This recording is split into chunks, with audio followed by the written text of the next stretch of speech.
It's right there. The out square. Yeah. Okay, now make a backswing for me. Okay, good. So this is pivoted now, Yep. and then this is kind of up. That's baseball-esque. Yeah. But You then hit a I can pitch from come there. down. Yeah. Okay, then shift. Okay, and then unpivot and swing down. Swing down that way. But what this does is, to your point, It releases the club. this allows this to turn on the way back. Yeah. And this on the way through. So now let's say you had exceptional internal and external rotation like a kid. Yeah. Then maybe more square, but you don't because you're a runner. Ah, that's so new. Do it again. Are you filming? Now, this is a perfect example of somebody trying to do something new, which in my expert opinion, will allow you to hit it better long term. Okay, and this is where a good coach would stick to his guns and say, I don't care if you hit it crappy now. This would be a great example of if I had a net. Oh, yeah. I would bring the net down right now for Nick. Because you're not thinking about because results. I don't want him to be results oriented. I might shoot some video and show him we're just trying to get a little bit more of this by flaring his feet out. Okay, a little more here and then a little more here. I don't really care where the ball goes now. I think that's so important, what you just said. That's tough for a lot of people to not just comprehend, but listen to, is not the results on the driving range so when you you're putting remember, something new in. Yeah. Are you in a, so I do this a lot of times, like if you're trying to do something new and we were not on a mat, you always use it on a tee. Now, this is interesting.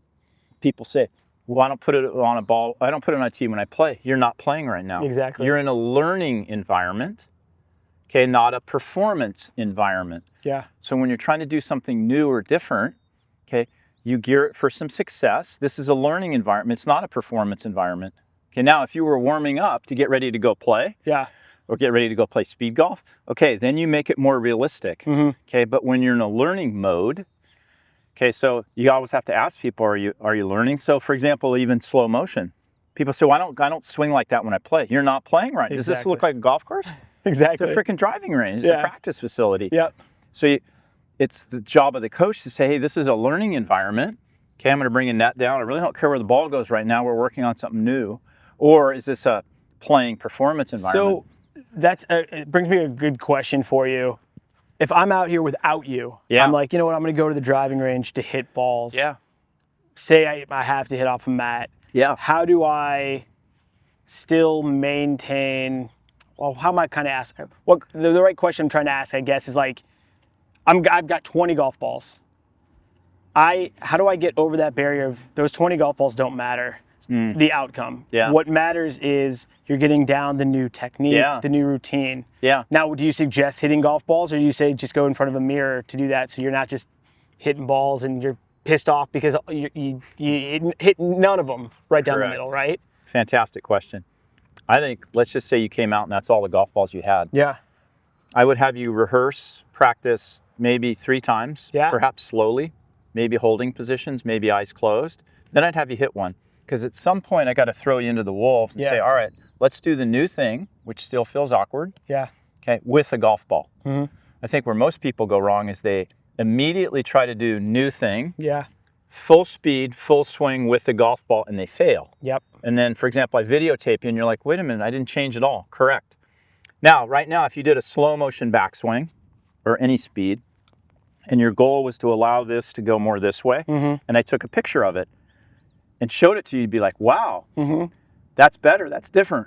Long term, that's what we want. Yeah. Short term, you might hit it crappy. You really have to trust the process. Is one of the things 100%. I talked to this kid who's 2 handicap, I think, 17 years old. Yeah. I talked to him last year and went to this golf clinic, and I said, you've been working with this golf teacher for, I think, 3 years, 4 years. You know, what is it about working with him that has helped your game most? He's like, trusting the process. Yeah. You know, committing to that guy, going through the ups and downs, but also saying, I trust him, saying, you're the expert. So like, what you're telling me is right. Correct.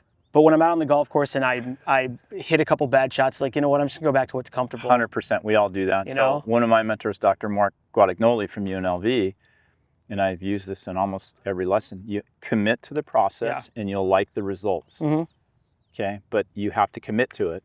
What happens is we all do this, we hit a couple crappy ones, okay, and then we go, well, let me see if there's something on Instagram that might be better. Exactly.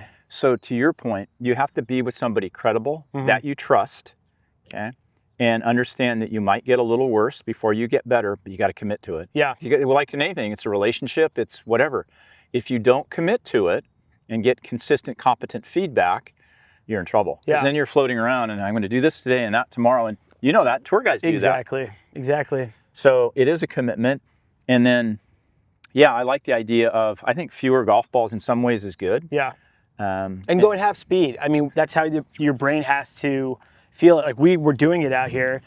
And as I got my setup, right? Yeah. You had me basically like, I don't think you even asked me. I think I just kind of did it, right? Okay, here's this. I'm working on a new move. So it's get my posture. Flare a bit more with your feet. Even more, right? By the way, your posture and distance from the ball is fantastic. That's good to know. I think this gets a little closed. Just right there. That would be more square in my world. Okay. And then... Love that. Now make a backswing and stop. Okay, hold it for 3 seconds and feel it, because at the end of the day, you're going to have to feel it. Yep. Good. Do that again for me, please. Let's do 3 of those for 3 seconds. Okay. That's easy. 3, 3, 3, and then I'll have you hit one. Okay, good. Okay, so now reset everything. Breathe. Hop in there. Club face slightly more open. Toes flirt. Now just go. Full speed. Yeah, why not? Fine. Do it again. Now, that's a bad result. Yeah. Okay, but we're not playing golf right now. Exactly. Can I stand with it? Yeah, of course you can. Now, here's what might encourage you. Yeah. So let's say there was a net up there. Yep. You didn't see it. Let's say I took a video of that golf swing and we saw that this actually was more what we want. Yep. That's a win. Yeah. Okay, so right now that doesn't... So when I'm working on this, I'm looking at this range, it's super wide. Should I have a smaller target and say, you know, maybe pick out that as like just kind of like an aim point and say, focus on that, not where the result is out there? Not right now. Not right now? Okay. That's why I'd bring a net down so there is no result. Open the face a bit more. What club's that? 7. Lovely. Now close your eyes and swing back and stop. Good. When your eyes are closed, you feel it more. Yeah. Okay? Do it again. Do 3 of those. When you get to the top, count to 3. 1, 2, 3. Good. Just the backswing for now. Keep it simple.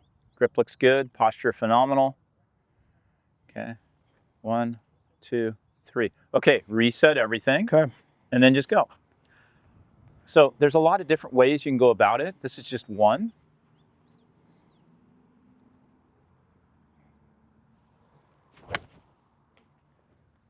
And you probably can't hit any better than that. No, that one sounded so nice. Perfect we draw. hear this a lot. People do new things and they'll say, I just had some feedback yesterday.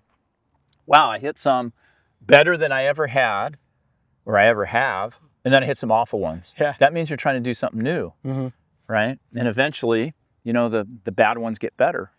But that encourages you to keep doing it. I don't care what anybody says. If you try something new and it never works, you're going to go try something else. Well, that's golf. I mean, when you're actually learning, when you're learning to get better, to score lower and not just going out there and hitting balls, right?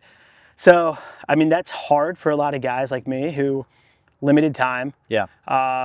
You know, just want to go out there and be like, well, I'm okay shooting 90. I'm okay playing bogey golf. Yeah. But then there are those times where I'm like, I know I'm sacrificing distance, or I'm chunking a couple shots, and that just comes down to getting this stuff, the fundamentals. Yeah.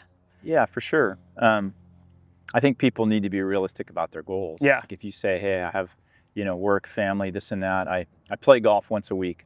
Yeah. Okay, and I shoot 90 and I expect to shoot 80, you got to move to a different planet. Exactly. Right? So it does. Now, if you say, hey, I'm practicing 3 or 4 times a week, but I also think for people that don't have a lot of time compared to a tour player, you better be very efficient and effective about how you practice. Yeah. And most people are not. Yep. They're distracted.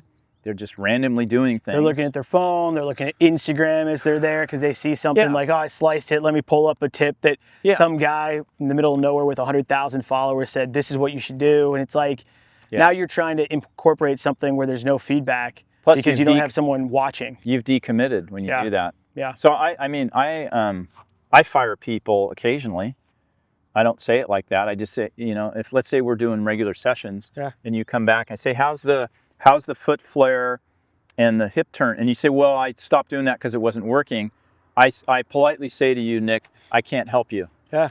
Because if you're not going to buy into and believe and trust me, honestly, then this isn't going to work. And no hard feelings. Well, it's a relationship, right? 100%. That's interesting. So that's my way of firing you. I just said, hey, I can't help you. Grizz over there can, right? So then you float around. Now, if you've committed to this for a period of time and you've practiced it, then you come to me and you say, you know what, I'm still not hitting it better. Now you fire me. Yep. And that happens out on tour all the time. Yeah, exactly. Right?